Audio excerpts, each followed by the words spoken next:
Hey there, Georgie here with Ukraine Matters. Europeans are stepping up in supplying weapons and ammunition that Ukraine so badly needs. Czech initiative is working really well and supplying so much needed ammunition to Ukrainians.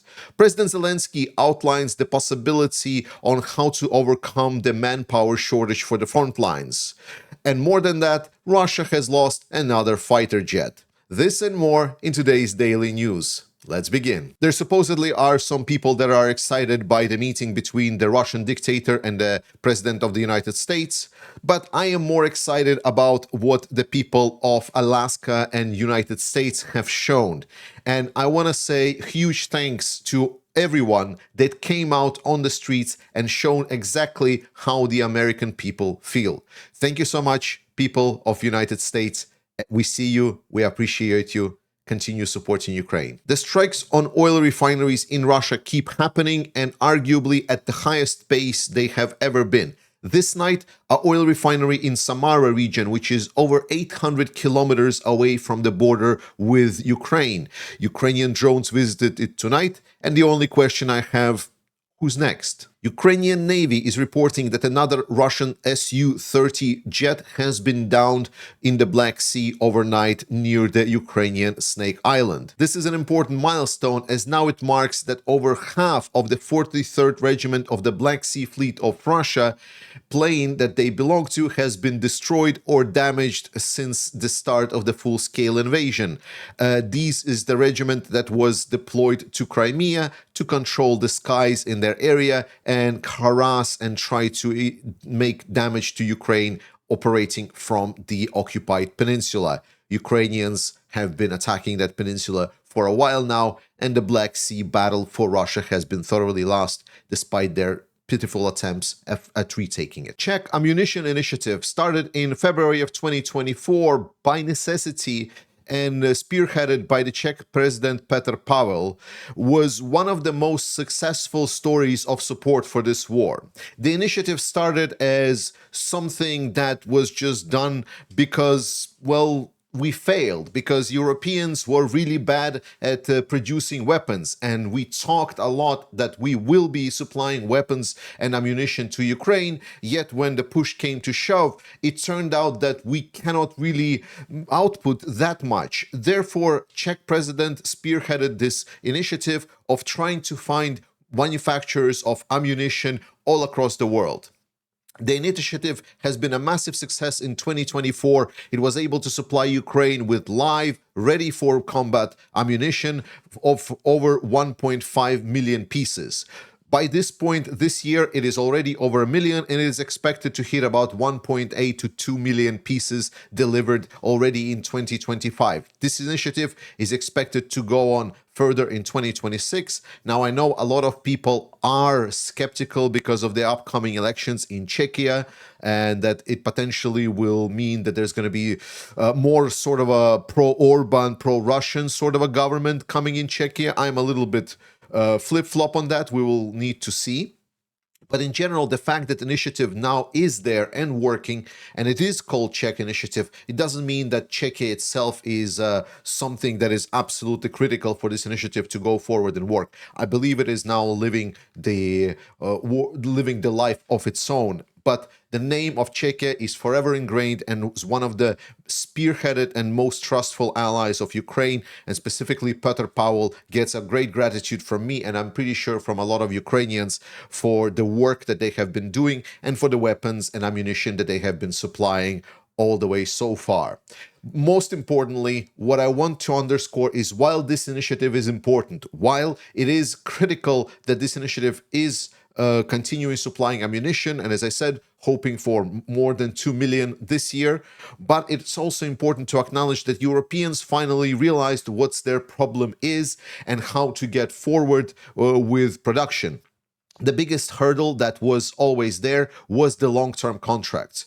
The long story short was that a lot of the European weapons manufacturers, they stated that in Europe we have too big of a bureaucracy and we don't usually get a lot of these contracts. So you, talking to the governments of the European states, weapons manufacturers would say, you as governments are asking us to now produce something to supply to Ukraine. You are asking us to build bigger factories, expand their production, invest heavily in all of these things, yet you're not offering any long-term contracts, and you're not guaranteeing that we will be able to sustain work for the people that we hire, or we're going to be able to pay back if we take loans for expansion.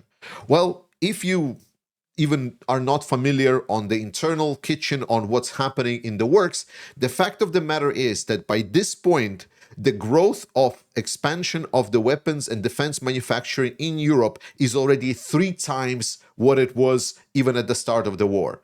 Europeans figured it out, and there is additional push coming now of deregulation and additional investments in defense.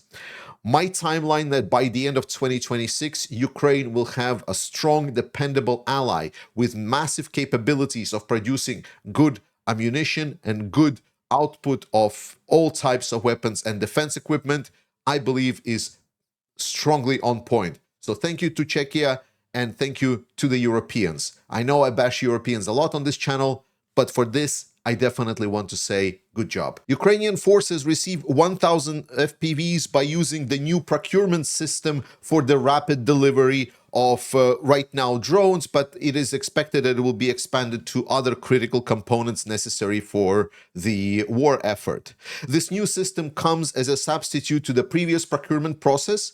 It is more automated to be able to directly link with the weapons manufacturers or drones manufacturers, and it is there to speed up deliveries. The problem of the current battlefield is that it's pretty rapidly changing. A great example is drones. This is where the biggest issue is also present. Drones have big competition with the electronic warfare systems. So let's say you have some drones, and then you have these drones delivered to the front line, and they work on certain frequencies, and then Russians are seeing that these drones are starting to appear, so they specifically deliver to this part of the front line where these drones are operating electronic warfare equipment that is able to block specifically these frequencies. Beforehand, in the old procurement system, the deliveries could take 4 to 6 weeks and sometimes even longer. So imagine the situation. You get your first deliveries of drones, Russians delivered their electronic warfare systems, so now you need absolutely different drones that work on different frequencies, because now the frequencies that are being supplied with the drones are not needed anymore. Yet because you have such a long wait time for your deliveries to get processed, you get still delivered all the same drones for a while until there is a switch and until there is the new production of different type of drones with different frequencies. Now, there are different technologies that are being now applied on how to counter the electronic warfare. That is true, but it is still a great thing to have to decrease the wait time from placing an order for drones to be delivered to the front line from 6, 7 or more weeks down to maybe just couple of weeks, or even, as it's written here in this article, though I think it's more of an example case, 6 days. With situation around Pokrovsk, people commented that obviously, oh, you said it was a disaster, but then the next day you reported that it was more managed. So why are you not saying that Ukraine is just having a good old time and Russians are now kicked back? And as much as I want to tell that it is the case, the reality is that the disaster that I was talking about did happen. Ukrainians had to pull a lot of strings to try to get the forces to Pokrovsk direction to respond to the Russian breakthrough.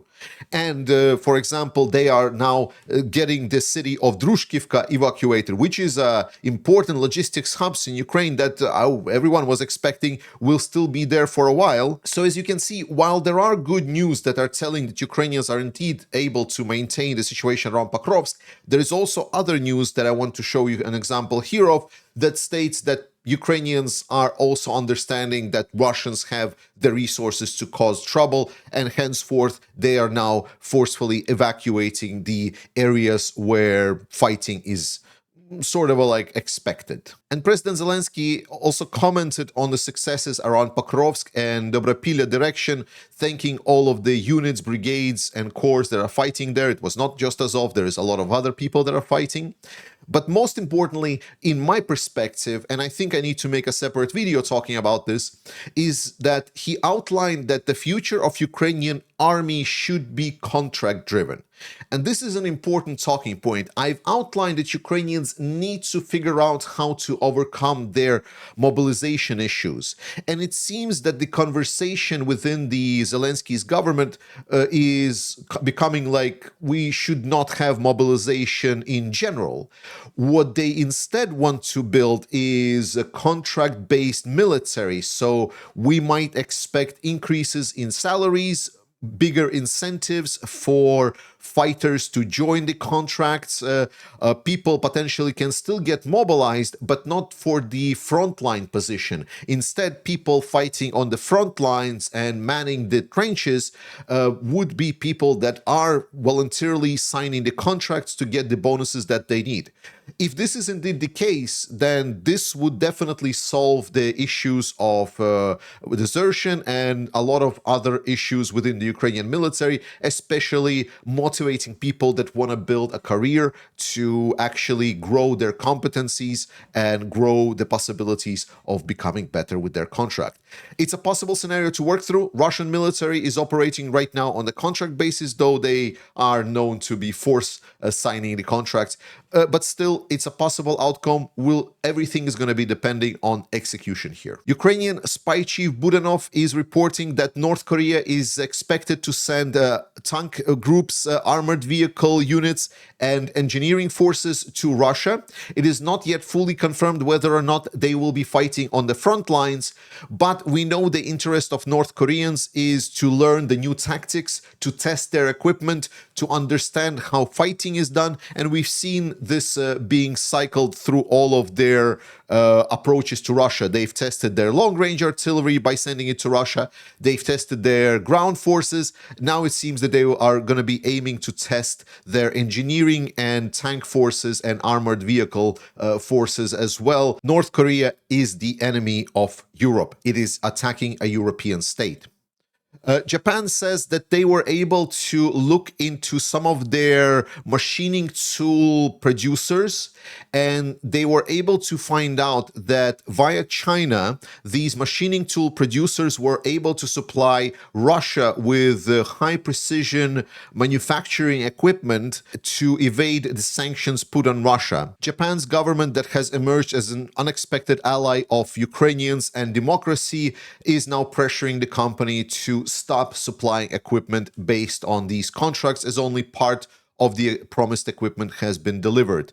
My hopes are that this practice will be applied also with other countries in the democratic sphere of the world. Estonia, together with other Baltic states, have been improving their defenses against Russians, and they have been reinforcing the border, building additional fortifications, and now there have been 3 crossings with the Russian Federation reinforced with additional gates that can be closed to prevent any kind of access from the Russian side. Estonia understands very well the threat that Russia is facing, and while the Baltics are spending a lot of money to support Ukraine, they're also trying to invest into their own defense additionally. And finally, a feel-good story that has a happy ending to close off today's episode. In 2016, Russia captured a 17-year-old boy, Bogdan Kovalchuk, who was a Ukrainian citizen, and they have detained him ever since. Ukrainians were able to exchange him in one of the prisoner exchange programs to get him back onto the motherland. Now, 8 years after being in captivity, he is back on Ukrainian soil. Thank you so much for watching. I love you. Trust in Ukrainian armed forces. Slava Ukraini. And I will see you next time.